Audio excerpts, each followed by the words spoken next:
Eh bien bonjour, alors aujourd'hui je vous retrouve pour une petite recette rapide et sympathique.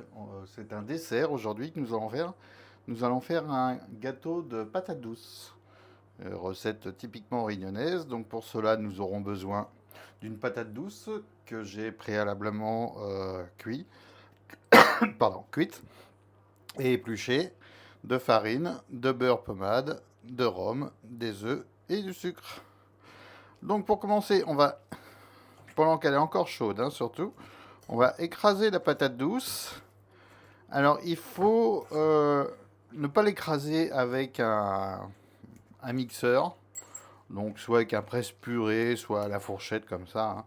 Parce que si vous le faites avec un mixeur, ça va devenir collant comme structure. Donc, ça va pas le faire.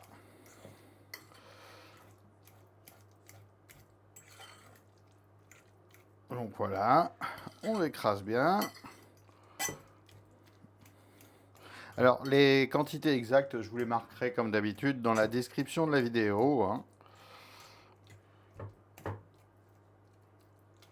Voilà, une fois que c'est bien écrasé, on rajoute le beurre. Alors, le beurre, il est en pommade, hein, bien sûr.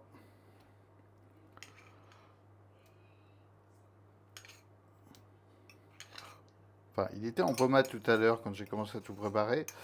Mais comme il fait un peu froid chez moi, il s'est un peu redurci, mais ça va aller. Comme on écrase des pommes de terre encore chaudes, ça va tout à fait le faire.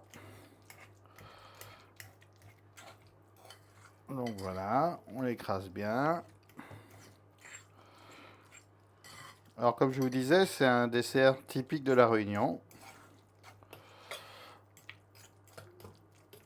Qu'on mange à 4 heures quand on rentre de l'école. Voilà, le dimanche.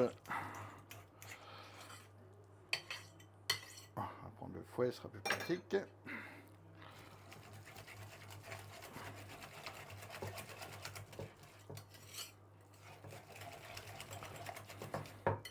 Alors on peut le faire aussi bien avec la patate douce blanche qu'avec la patate douce orange. Ça, il n'y a pas de problème. On rajoute ensuite le sucre.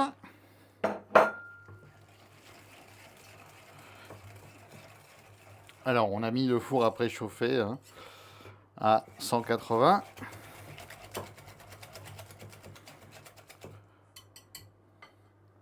Voilà.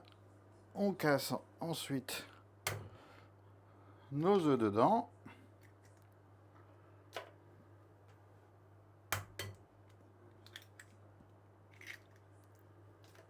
Voilà.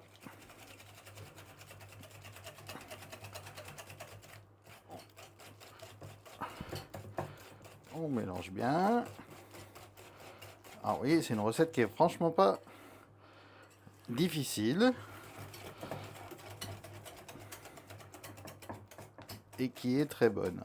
Alors normalement on rajoute également de la vanille en grains, sauf que moi la vanille, comme quand j'utilise la vanille, quand je l'ai bien grattée, après je le mets je mets la gousse restante dans le sucre, ce qui me parfume le sucre.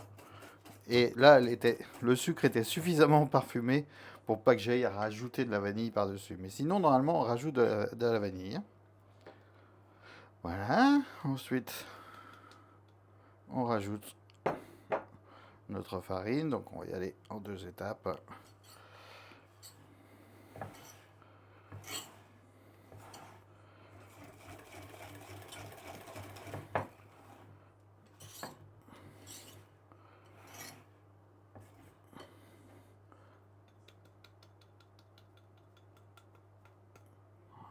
Voilà.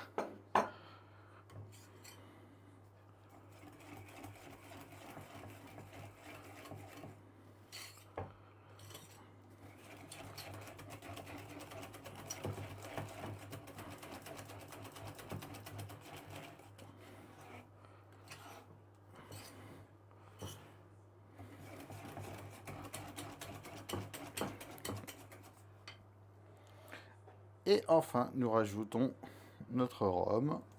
Alors, on peut soit ajouter du rhum, soit ajouter aussi, ça se fait beaucoup à La Réunion, de l'anisette. Personnellement, je suis pas fan avec l'anisette,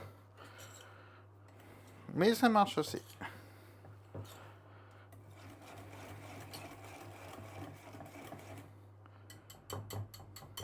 Et voilà, notre appareil est prêt. Donc, on n'a plus qu'à le verser dans un moule préalablement beurré.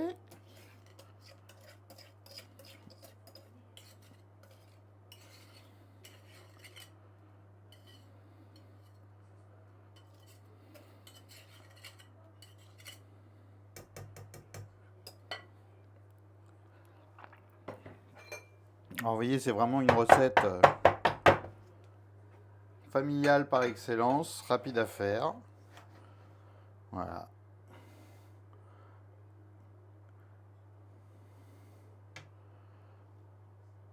Et après, on fait des petits marquages comme ça, juste pour donner un peu d'apparence à la cuisson. Voilà, donc dès que le four est chaud, on va l'enfourner donc à 180 degrés pour une vingtaine de minutes. Et après, on va baisser à 150 degrés pendant encore 40 minutes. Et je vous montre les résultats dès que c'est fini. Bon, et bien voilà, notre gâteau de pommes de terre est fini de cuire. C'est sec. Donc maintenant, on le laisse refroidir. Et après, nous le démoulerons. On ne démoule pas à chaud, hein, surtout. On laisse se rétracter légèrement.